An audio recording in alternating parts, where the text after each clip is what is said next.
Okay, so for those of you who are wondering, what I'm rendering is lard. Lard from fatback from a pig. Yum yum. I don't have any problem with the pig. And what I'm doing now, after rendering this lard for the past 5 hours, is I'm going to be ladling it out into a bowl. I really want to strain this first. So, let me get over to my strainer. Okay. Then, that noise you hear in the background is the dishwasher.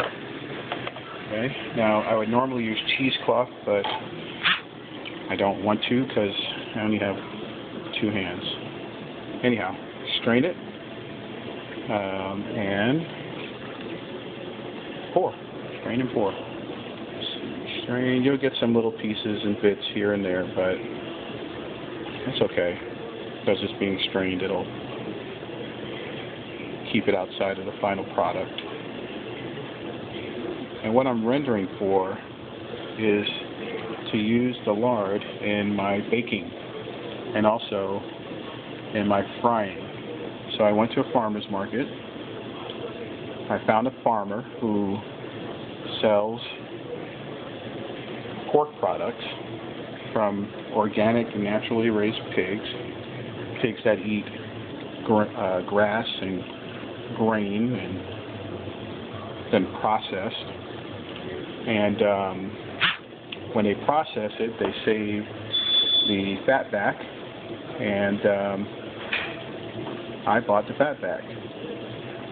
I buy it for about $2 a pound, and then I go through the process of rendering it. Now this isn't done for rendering. I'm just taking out a lot of the fat that's already in it, and I'm going to put these little chunks back in because you can see it's still kind of white or pale, and then I'm going to render it longer, and once I finish doing that, this is going to turn into crackling, or I'm going to make an attempt at making it into crackling, which is basically hardened pig skin or like pork rinds or whatever.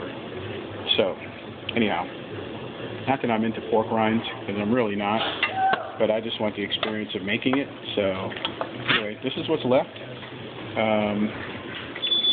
I'm going to let that render for probably another couple of hours. It's kind of a slow process. I started at noon today, and it is now about 5:30. Oh, I got to put these back in. So I'll just dump those back in, and then you can see the lard that's been liquefied. Get some light here, and this is about I would say it's about a pint right now, and this will last me for a while. I'll use this in my biscuits. It'll harden up. In fact, I'll show you the final product. Here we go, in my freezer. Here it is.